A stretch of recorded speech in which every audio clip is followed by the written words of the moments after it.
Thank you for joining me today. British Petroleum began drilling in the Manakana prospect in February of 2010. The Deepwater Horizon rig was in place and set to drill 18,000 feet below sea level in the Gulf of Mexico. April 17th marked the day they completed drilling as they reached 18,360 feet below sea level. Once production was stopped, they began to prepare for cementing of the wellbore, which is the actual hole that's drilled. There was some disagreement among the executives as to the proper way to secure the casing within the wellbore, and the final testing of its efficiency was canceled the morning of April 20th, 2010. On April 20th at 9:56 p.m., the rig exploded.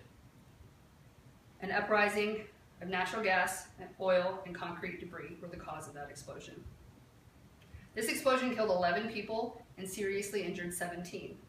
An additional 98 people survived the explosion with limited injuries.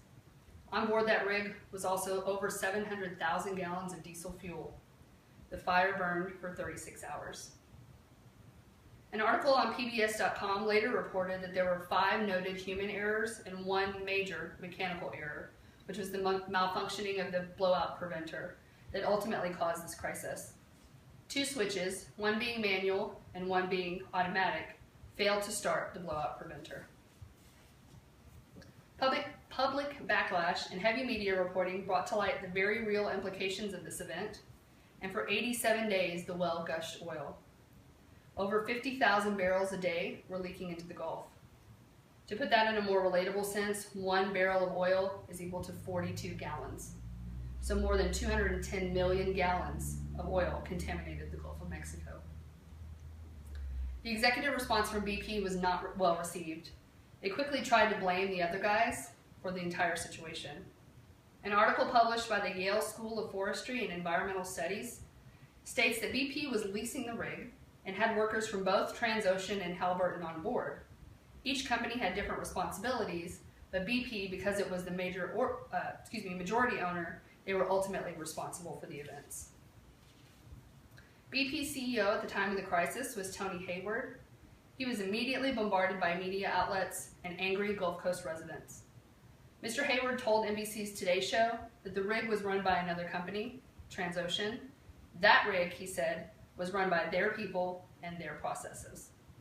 He was again quoted as saying in regards to the Gulf Coast residents, "We're sorry for the massive disruption it caused in their lives. There's no one who wants this over more than I do. I would like my life back."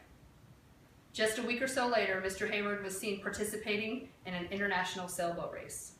His actions were not well received.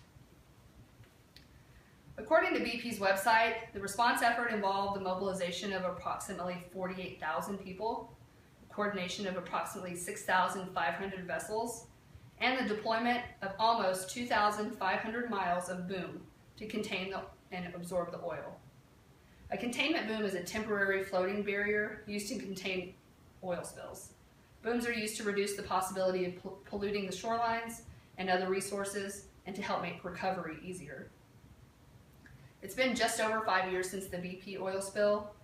The effects of the oil in the Gulf are still being seen today, and the wildlife continues to struggle. BP has made strides to make it right, but many wonder if they did. Thank you.